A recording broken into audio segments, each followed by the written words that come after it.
Assalamualaikum warahmatullahi wabarakatuh. Innal hamdalillah nahmaduhu wa nasta'inu wa nastaghfiruh wa na'udzu billahi min syururi anfusina wa min sayyiati a'malina. May yahdihillahu fala mudhillalah wa may yudlil fala hadiyalah. Asyhadu an la ilaha illallah wahdahu la syarikalah wa asyhadu anna Muhammadan abduhu wa rasuluhu amma ba'du. Bapak-bapak, ibu-ibu peserta kajian LKI yang dirahmati Allah, pada malam hari ini kita ucapkan rasa syukur kita kepada Allah atas kenikmatannya yang Allah berikan kepada kita dan kebaikan-kebaikan Allah yang catatkan pada hari ini, sehingga pada kesempatan yang penuh berbahagia ini kita masih bisa berkumpul, bertemu, bertatap muka dalam kajian ilmu yang insyaallah Allah cintai dan Allah ridhoi. Amin ya rabbal alamin. Dan semoga apa-apa yang kita lakukan pada malam hari ini, baik berangkatnya kita dari rumah menuju masjid ini dalam rangka untuk melakukan sholat maghrib secara berjamaah dan diteruskan dengan kajian ilmu dengan tema 40 hadis seputar keluarga samawa. Semoga apa yang kita lakukan tersebut menjadi amal kebaikan di akhirat nanti. Sholawat serta salam tetap tercurahkan kepada Nabi Rasulullah Sallallahu Alaihi Wasallam beserta keluarganya, sahabat-sahabatnya, dan orang-orang yang mengikutinya. Baik bapak-bapak dan ibu-ibu, marilah kita lanjutkan dengan hadis yang ke-8 yang akan disampaikan oleh Ustadz Abdul Fattah LC. Dan dalam penyampaian nanti apabila kurang paham, bahkan kurang setuju, bisa didiskusikan di forum ini. Kepada beliaunya Ustadz Abdul Fattah kami persilakan. Assalamualaikum warahmatullahi wabarakatuh. Alhamdulillah wa bihi nasta'in ala umuri dunya waddin. Wassalatu wassalamu ala asrafil anbiya'i wal mursalin wa ala alihi wa ashabihi wa man tabi'ahum bi ihsanin ila yaumiddin wa ba'd. Bapak-bapak, ibu-ibu, jamaah salat maghrib rahimani wa rahimakumullah, kita panjatkan puji syukur dengan senantiasa mengucapkan hamdalah alhamdulillah atas karunia, rahmat dan taufiknya yang Allah berikan kepada kita sekalian, sehingga kita bisa mengikuti kajian dalam keadaan sehat walafiat. Amin ya rabbal alamin. Hadirin bapak-bapak, ibu-ibu rahimani wa rahimakumullah,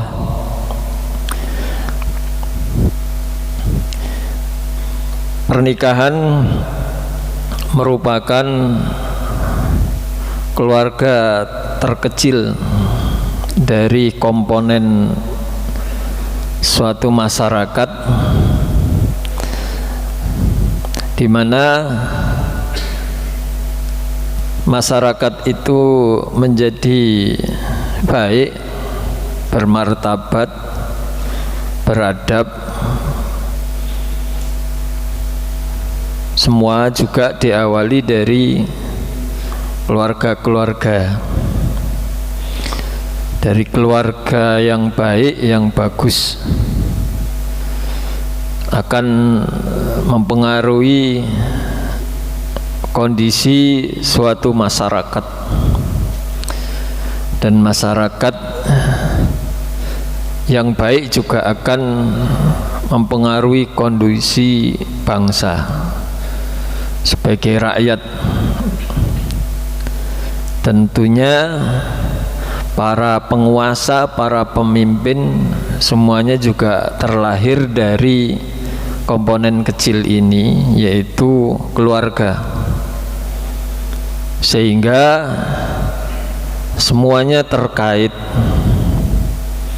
Mengabaikan keluarga juga sama dengan mengabaikan bangsa, karena bangsa itu tumbuh dengan baik juga dari masyarakatnya yang baik. Jika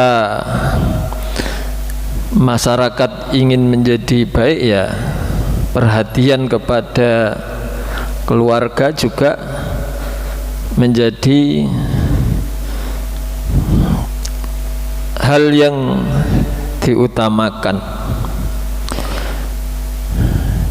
Dan untuk memperhatikan kepada suatu keluarga itu juga kita perlu untuk memperhatikan anak-anak mudanya, kaum pemuda dan pemudinya, agar melaksanakan pernikahan itu penuh dengan keberkahan, penuh dengan kebaikan.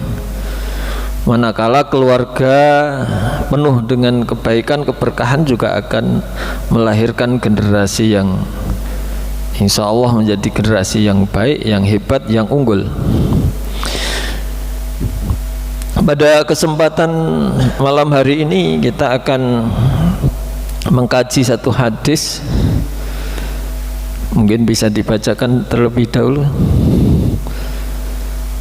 hadisnya, hadis yang ke-8. Bismillahirrahmanirrahim. An Ibnu Umar radhiyallahu anin Nabi sallallahu alaihi wasallam qol la nikaha illa biwali wasahida adli. Dari Ibnu Umar radhiyallahu dari Nabi sallallahu alaihi wasallam bahwasanya beliau bersabda, tidak sah pernikahan kecuali dengan adanya wali dan dua saksi yang terpercaya. Iya. Jadi Nabi mengatakan dari riwayat Ibnu Umar bahwa la nikaha illa biwaliyin, tidak sah. Ya, tidak sah. Jadi kalimat ini seperti la sholata liman lam yaqra bi fatihatil kitab.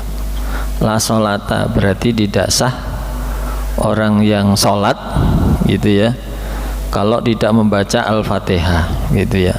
La nikaha berarti tidak sah orang yang menikah illa biwaliin, kecuali harus ada wali ya, dan ada dua saksi yang adil ya.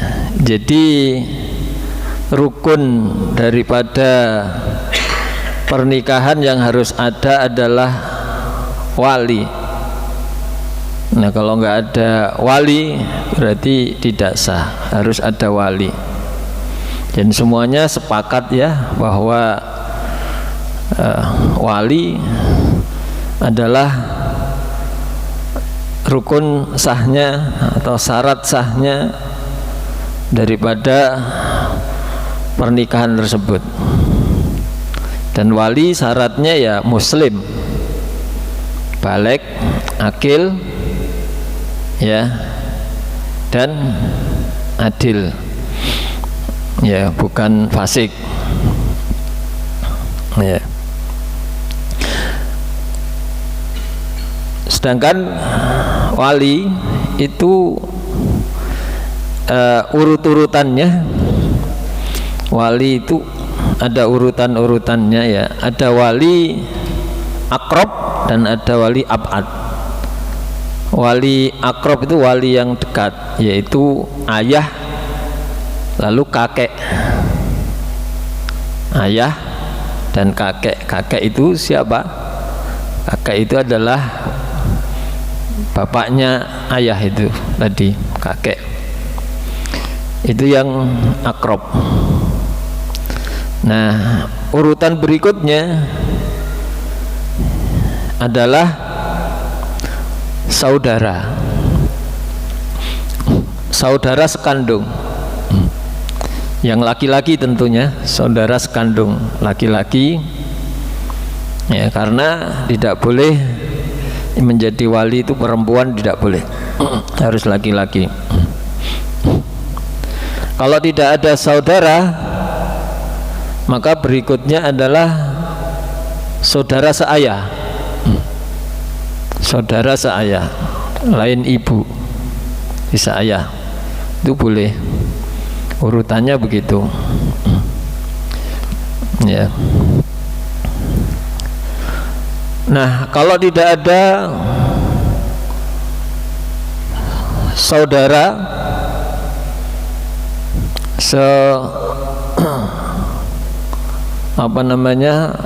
sekandung atau saudara seayah, baru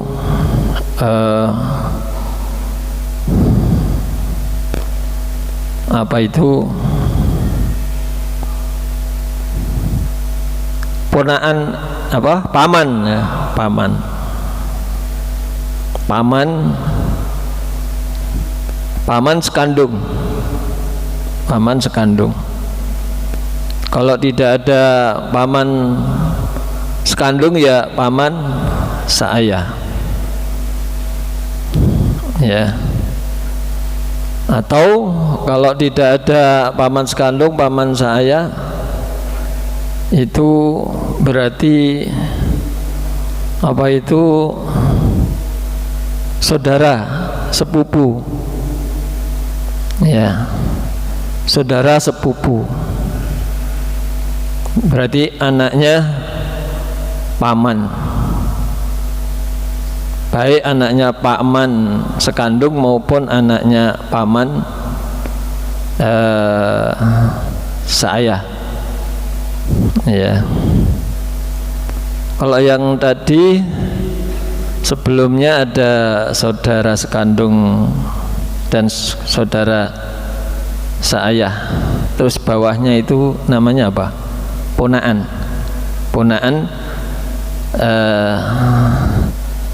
Ponaan yang sekandung atau ponaan dari saudara seayah, ya. Baru setelah itu udah selesai, habis, sudah tidak ada lagi yang bisa menjadi wali, namanya wali nasab. Itu namanya wali nasab, ya. Ya. Nah, boleh jadi wali nasab, ya, dengan syarat dia tidak mempunyai status ganda, yaitu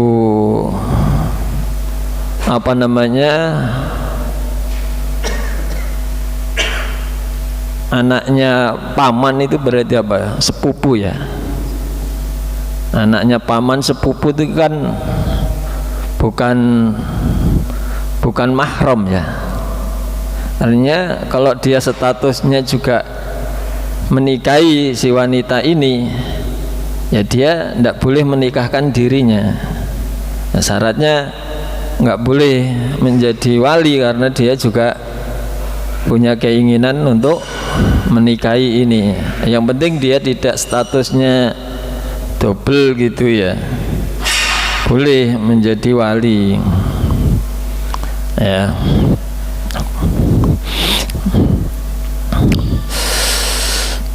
Kemudian yang menjadi persoalan biasanya adalah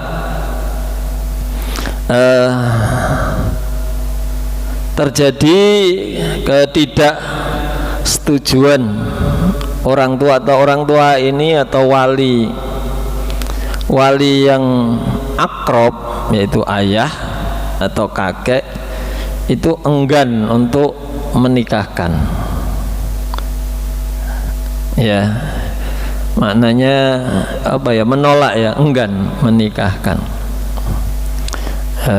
Padahal si wanita ini sangat butuh hajah ya. Memang secara hukum itu untuk mensahkan nikah itu secara hukum memang gampang, tapi kan di sini tidak ada izin ya dari orang tua. Bisa saja itu beralih perwaliannya itu kepada wali hakim karena orang tuanya enggan menikahkan, atau namanya wali adol ya. Wali adol itu karena orang tuanya itu memang, atau ayah atau kakeknya atau wali itu tidak mau menikahkan, enggan menikahkan ya. Ini bisa saja si anak mengajukan permohonan kepada hakim, dalam hal ini KUA, karena tidak disetujui oleh orang tuanya enggan. Maka nanti di situ ada dua kemungkinan.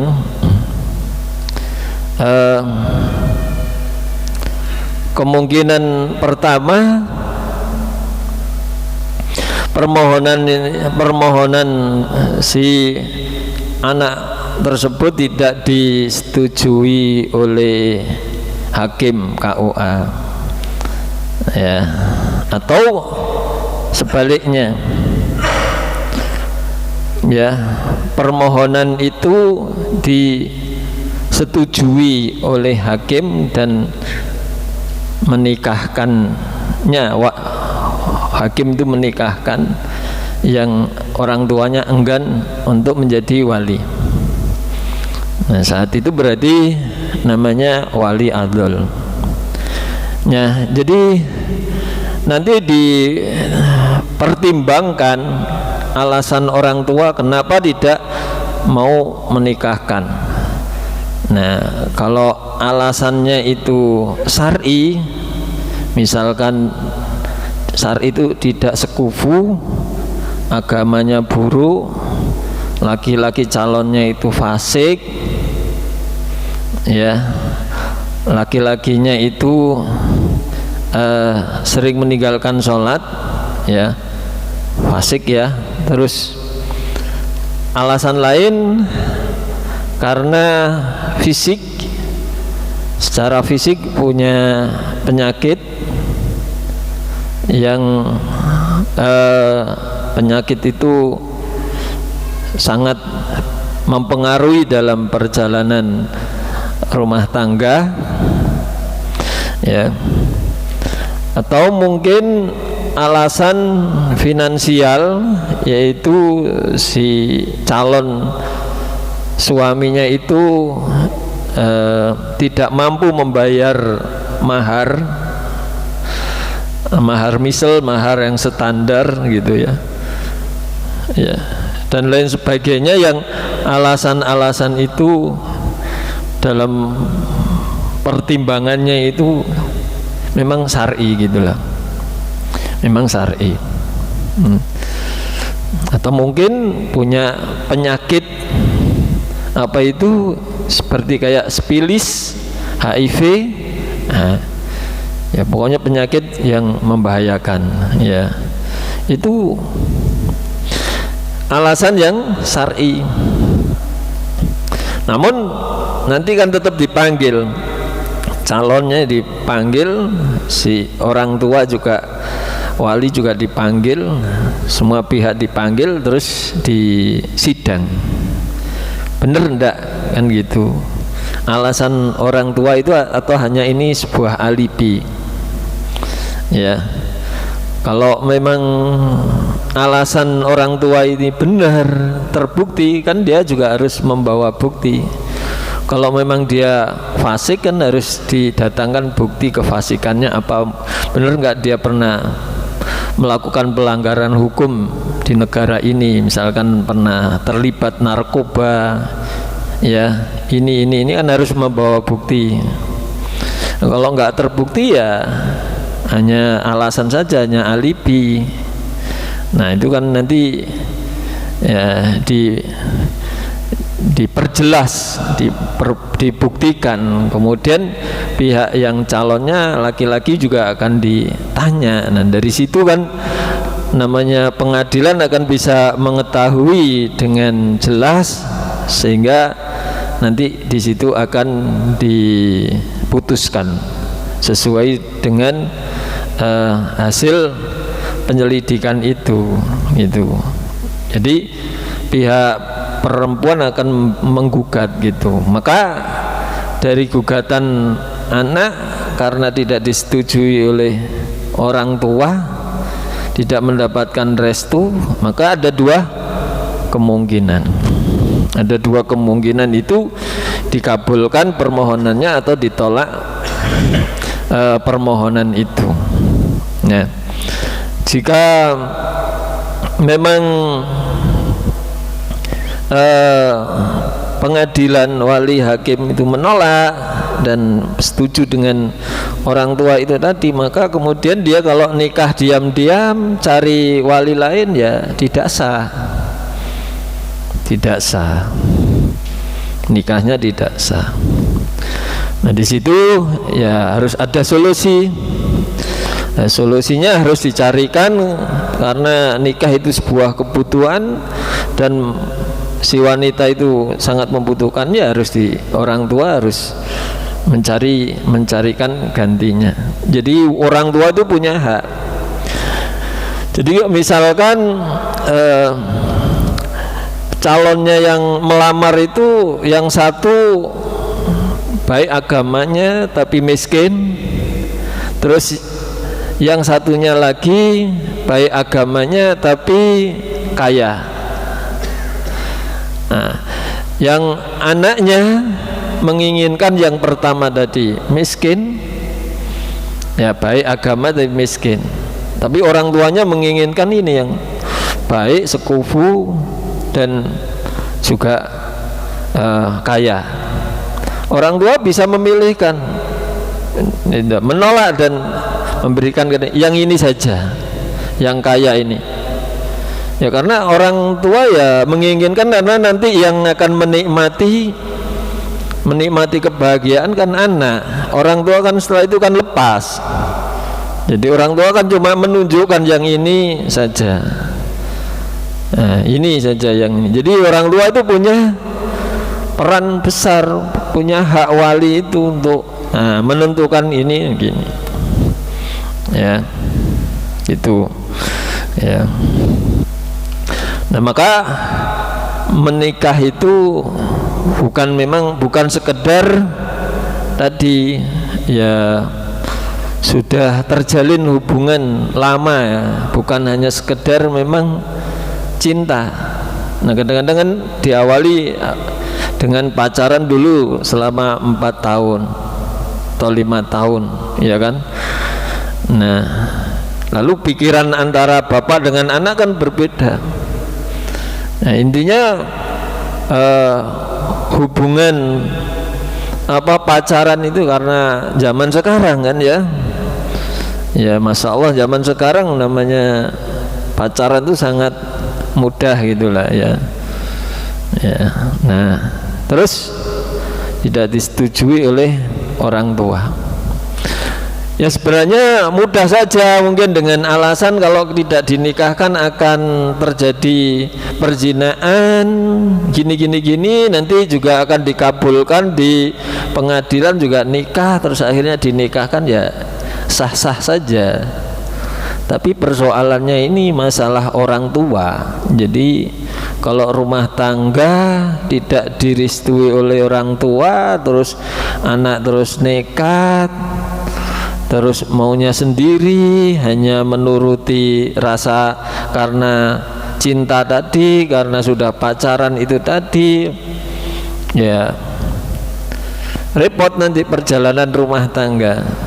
Ya meskipun ya sah-sah saja, tapi tidak ada nilai plus, tidak ada nilai keberkahan di dalamnya.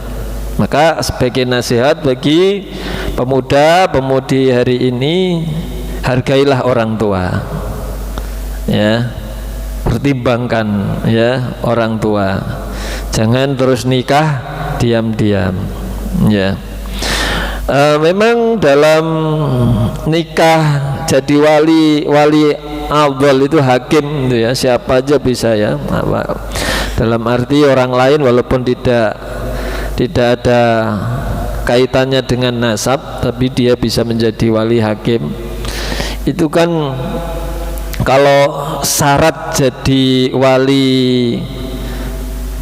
wali nasab ya, wali nasab yang apa namanya, yang akrab tadi, ayah dan kakek, itu tinggalnya jauh sejauh boleh mengqashar sholat. Boleh mengqashar sholat itu jaraknya 85 km sampai 90 km. Ya sini Surabaya jaraknya. Itu boleh mengambil wali afdal, wali hakim gitu tadi. Boleh, sah-sah saja. Boleh. Tapi itu ya masalahnya zaman dulu ya. Zaman dulu untuk sejauh 85 kilo 90 kilo itu memang sangat jauh ya, repot. Tapi kalau untuk zaman sekarang kan bisa ditelepon, bisa dihubungi. Maksudnya beginilah, kadang-kadang itu kan kalau tidak disetujui oleh orang tua biar sah pernikahannya, terus anaknya kan dijak kabur yang jauh, yang kira-kira melebihi daripada 85 km atau 90 km lah ya, terus untuk mengesahkan supaya bisa wali afdal tadi, wali hakim itu tadi ya. Jadi kan diantara syaratnya jadi wali itu kan tidak tinggal di tempat yang jauh, yang sejauh orang diperbolehkan mengqashar sholat. Nah, jadi ya ini bagi pemuda-pemudi yang ya jangan gampangkan gampangkan hukum ya. Memang hukum bisa di otak-atik jadi boleh tadi ya, bisa disiasati ya manusia ya, karena mungkin saking cintanya, saking apa ya, sudah pacaran bertahun-tahun ya, untuk bisa melegalkan nikah terus kemudian dengan cara-cara yang seperti itu ya. Nasihat bagi pemuda dan pemudi, jangan lakukan itu, bisa dikomunikasikan dengan orang tua, dibicarakan, didiskusikan. Nah, alasan-alasannya disampaikan bahwa calonnya itu begini-begini, ini kan gitu ya. Ya. Apalagi zaman sekarang itu ada yang namanya live scamming, apa ya, jadi betul namanya live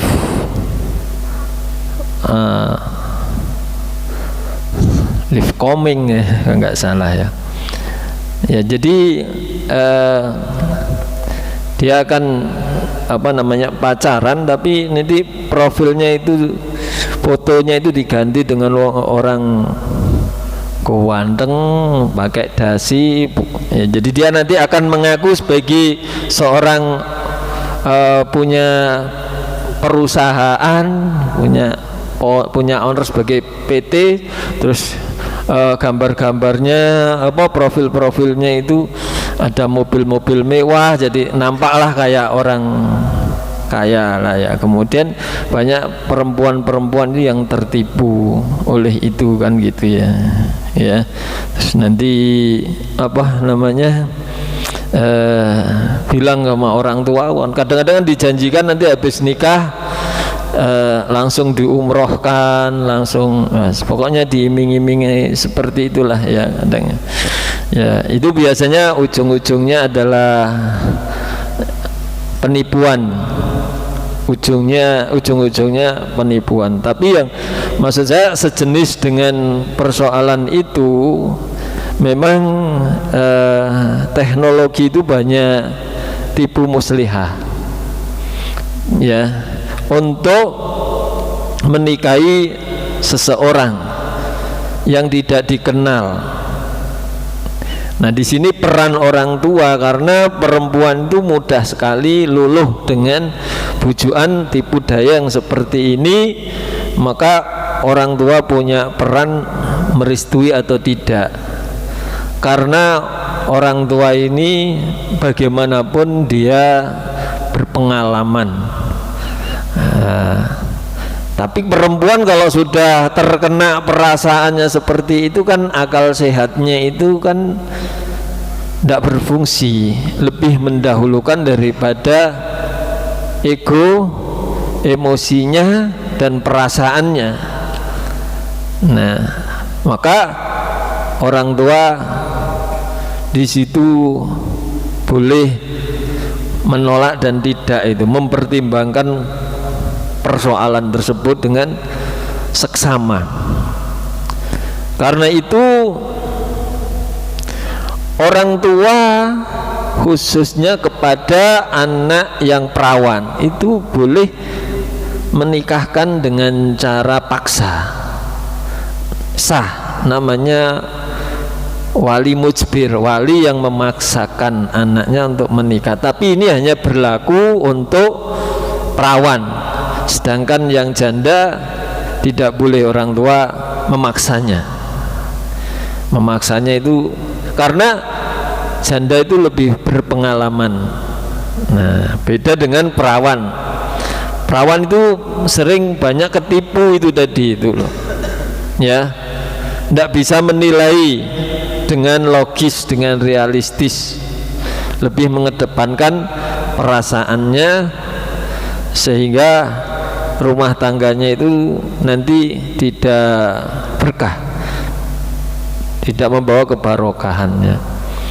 Jadi sering anak muda, masih putri-putri ini sering menentang kebijakan orang tua ya, karena diam-diam itu sudah sering diam-diam itu sudah punya pacar, terus memaksa minta dinikahkan dengan orang itu, lalu nikah dengan cara diam-diam.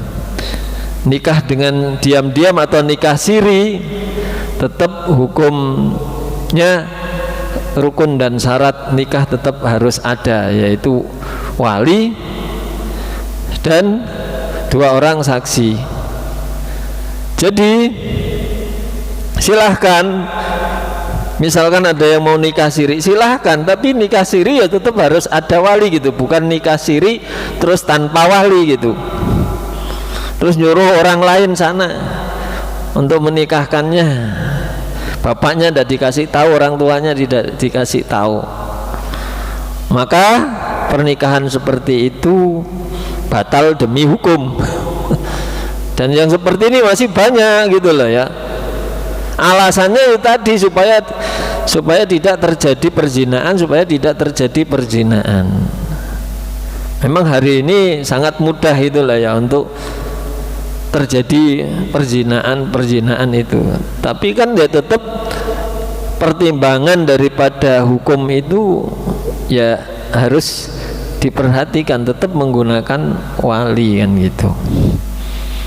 Dan harus dilakukan KUA, sebab nanti kalau nikah siri terus tidak direstui oleh orang tua, terus mencari orang lain untuk menikahkannya atau kabur di tempat yang jauh untuk melegalkan itu ya, cara-cara seperti itu tidak sehat, tidak menghargai orang tua ya. Ya, itu tidak bakti sama orang tua, itu menyakiti orang tua ya. Ngerti-ngerti punya anak gitu ya. Yes. Kok kaget ini orang tuanya kok tiba-tiba punya cucu kan gitu lah ya. Ya gitu. Nah, jadi memang silahkan menggunakan wali lain, tapi wali hakim yang bertanggung jawab di tempat daerah itu, sehingga ketika nikah itu loh ada suratnya, ada perlindungannya. Nanti kalau mengambil haknya dari suami itu terlindungi semuanya. Kalau harus dapat hak waris ya dari suami itu. Tapi kalau nggak ada bukti nikah, nggak ada ini, oleh negara dianggapnya tidak ada, pernikahan itu tidak ada karena tidak terdaftar. Memang negara itu cuma administrasi, tapi administrasi kalau tidak punya administrasi negara ya dianggapnya tidak ada gitu. Urusan akte ya juga dianggap tidak ada kan gitu ya. Urusan akte kelahiran anak dan lain sebagainya dianggap tidak ada ya. Maka lakukanlah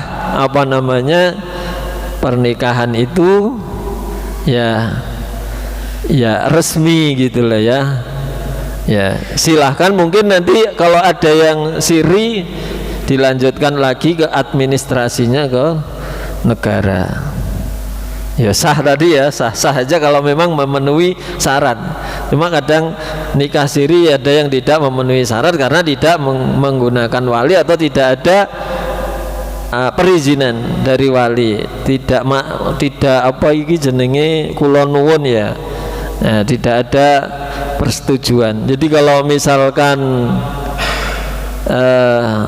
calon kedua pengantin ada di Jawa Timur, orang tuanya ada di Kalimantan sana, ya bisa dilakukan pernikahan itu asal disetujui oleh walinya orang tuanya di sana, bisa dilakukan di sini tanpa kehadiran orang tua pun juga tidak apa-apa, boleh, asal sudah diwakilkan ya, dipasrahkan ke KUA. Monggo KUA bisa melakukan itu tadi. Tetapi KUA tidak akan sembarang melakukan menikahkan tanpa seizin wali, karena itu pelanggaran demi hukum. Jadi orang tua yaitu wali yang akrab, ayah dan juga kakek harus tahu. Kalau nggak tahu ya la nikaha illa biwaliyin, berarti tidak sah pernikahan itu, batal demi hukum. Diulang lagi nikahnya ya, diulang meneh kula nuwun sih minta persetujuan orang tua, itu baru sah ya, itu.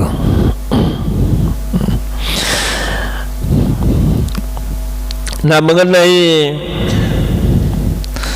syarat jadi wali tadi memang harus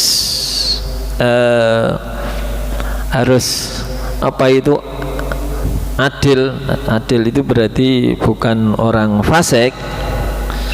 Itu ada perselisihan pendapat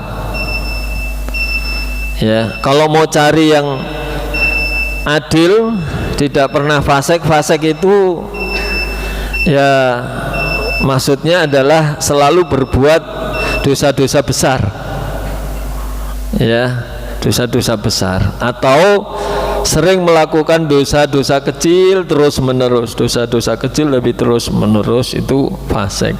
Nah, untuk mendapatkan kriteria itu sangat sulit. Semua orang selalu membawa dosa. Maka sebagai solusi tengah-tengah biasanya sebelum akad itu taubat dulu, membaca astaghfirullahaladzim alladzi la ilaha illa huwal hayyul qayyum wa atubu ilaih. Maksudnya karena untuk menghilangkan fasikan itu sehingga menjadi wali itu bisa sesuai dengan yang dikehendaki. Ya, dikehendaki syaratnya kan gitu. Jadi biasanya solusinya seperti itu, supaya ngambil tengah-tengah, karena siapa yang orang yang bersih dari dosa kan harus istighfar dulu dan bersyahadat sebelum menikahkan. Itu biasanya tradisi yang dipakai itu. Jadi itu ada alasan kenapa ada tradisi itu, ya karena memang salah satu di antara syarat dari mazhab Imam Syafi'i itu memasukkan syarat, yaitu adil, tidak boleh fasik. Saya kira cukup, saya kembalikan kepada pembawa acara bila ada yang perlu didiskusikan. Ya, demikianlah kajian pada malam hari ini. Kami buka sesi tanya jawab. Kalau ada, tolong diacungkan tangan. Kita break untuk adzan isya dulu.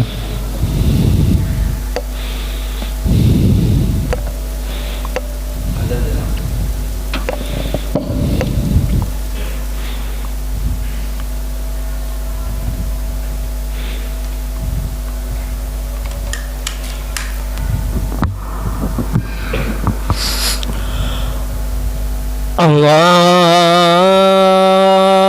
Akbar, Allahu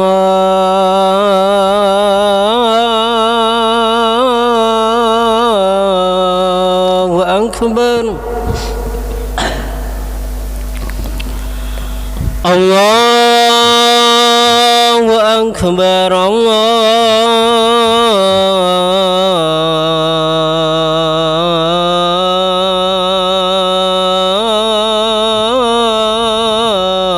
Akbar, Asyhadu an la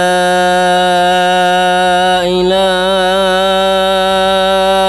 illallah.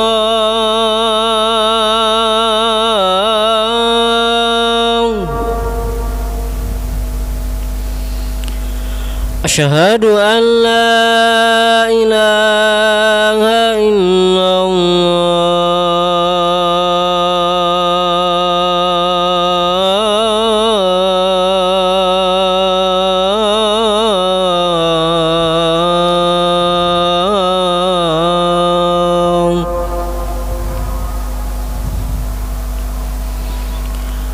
Asyhadu anna Muhammadar Rasulullah.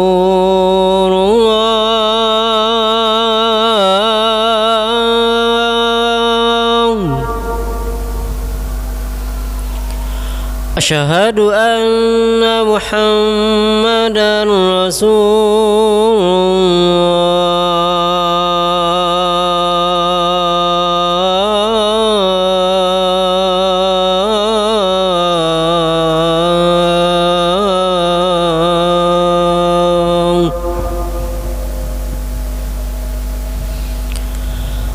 Hayya 'alas shalah.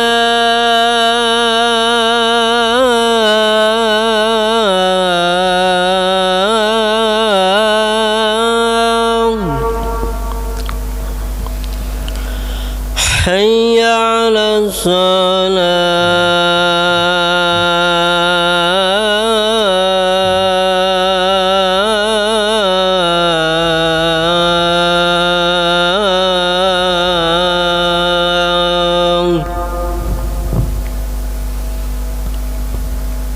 Hayya 'alal falah.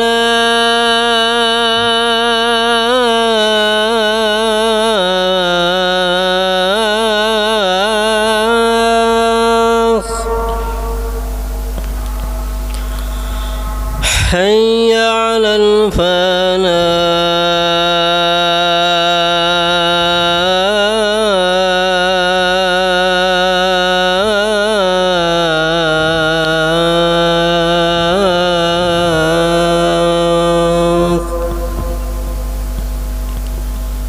Allahu Akbar, Allahu Akbar. La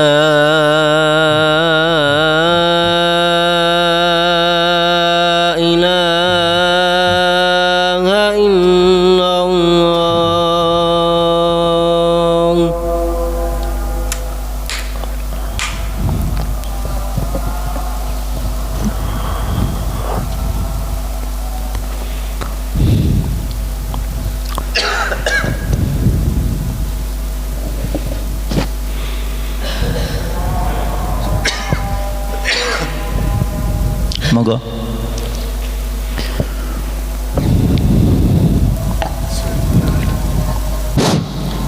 Bismillahirrahmanirrahim. Assalamualaikum warahmatullahi wabarakatuh. Waalaikumsalam warahmatullahi wabarakatuh. Yang saya pertanyakan ada dua, Pak. Pertama, perwalian ya. Kalau saudara-saudaranya sudah meninggal semua, ada anak angkat yang masih hidup, bisakah menjadi wali? Yang pertama. Yang kedua, tolong saya ini supaya bermanfaat ngaji di sini atau kajian di sini masalah keluarga sakinah mawaddah warahmah. Mungkin saja perwakilan dari yang hadir pada malam hari ini, yaitu perwalian, tentang perwalian. Yang kedua yaitu yang saya tanyakan, Pak Ustadz harus menciptakan di dalam Al-Quran atau di hadis bacaan untuk menghadapi seorang wali atau perwalian itu, supaya tidak diwakili oleh hakim saja atau Bapak KUA. Selama ini masyarakat itu banyak yang tidak tahu menahu tentang bacaan sebagai seorang wali. Kalau bisa menciptakan doa ini memang harus disebarluaskan pada hadirin bapak-bapak yang hadir pada malam ini, dan memang harus muslim, balik dan mental, terutama mental ya, karena menghadapi orang banyak, di depan orang banyak itu mental terutama. Jadi yang saya tanyakan dua ini, mohon menciptakan surat apa yang dibaca pada waktu jadi wali itu, supaya kita semua ini barangkali ada yang jadi wali itu bisa lancar untuk membacanya. Demikian, terima kasih. Assalamualaikum warahmatullahi wabarakatuh. Ya.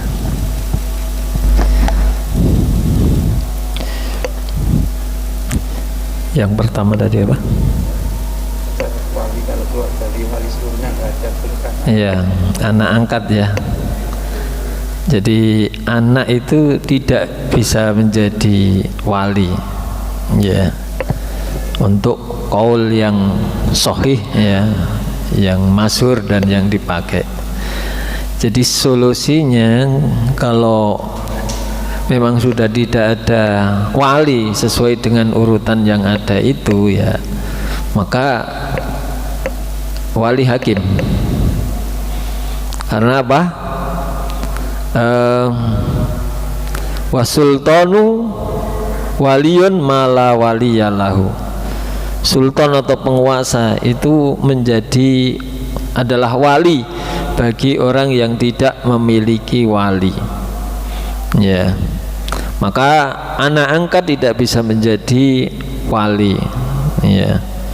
Nah, ini yang memang sering tidak dipahami oleh kebanyakan orang.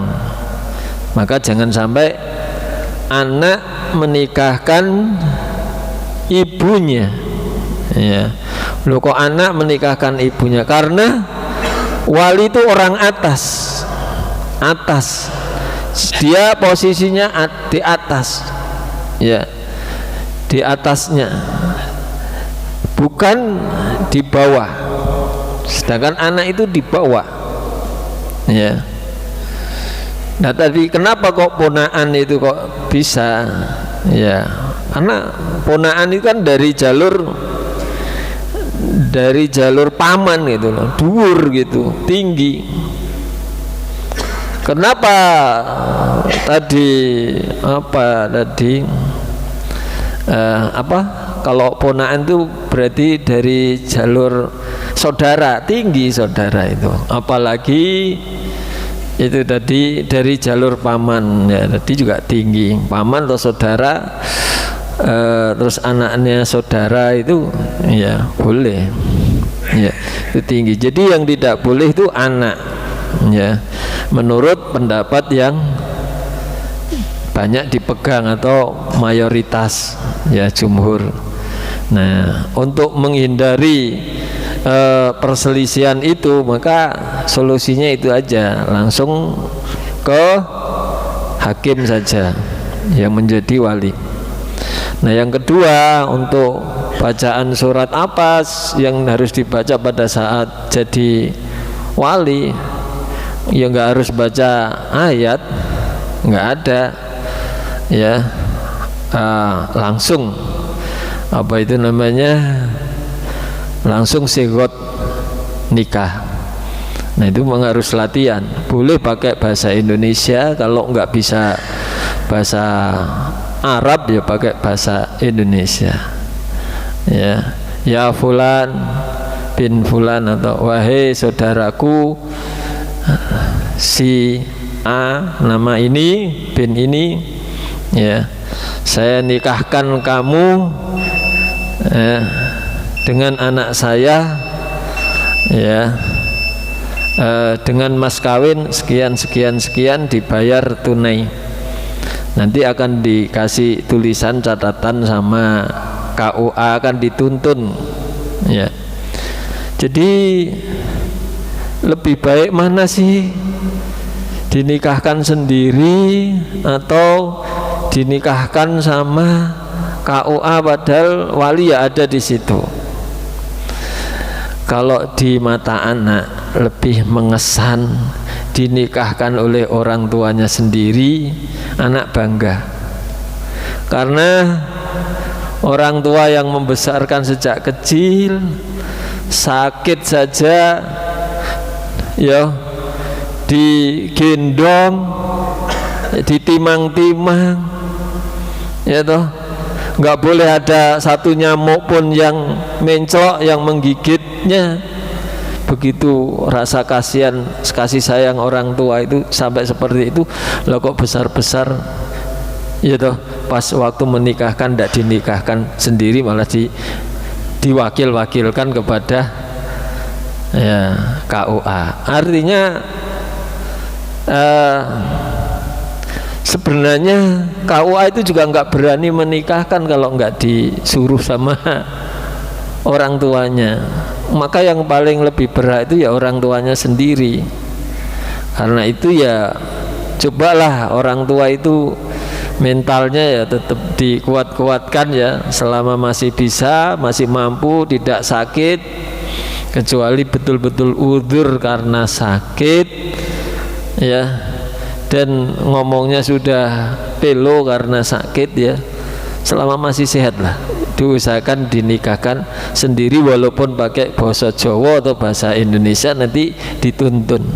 Itu lebih berkesan Pak di hati anak dan lebih membawa keberkahan, karena ada rasa kasih sayangnya itu ada.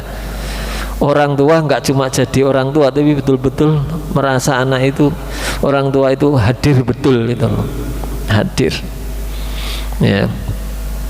Itu kebanggaan bagi anak ya, secara psikis itu. Nah, maka saya sarankanlah semua kepada orang tua, apalagi sedayu ini ya apa ya, bisa dibilang kampung santri ya toh, iso ngaji lah maksud saya ya. Nek sedayu iki masih islami ya, bisalah untuk menikahkan, itu masih bisa ya. Ngongkon ustate wae ya, iso ustad ngongkon ustate, bisa wong ustate ya ya bisa aja ya, tapi ini tadi ya latihan mental, tadi ada kesan yang baik di mata anak itu tadi gitu ya, bisa diajari itu nanti ya. Nah, mentalnya harus ada Pak. harus ditumbuhkan, dikuatkan ya gitu ya. Insya Allah bisa ya. Saya kira cukup demikian Pak ya. Monggo ada lagi? Kalau tidak ada kami cukupkan.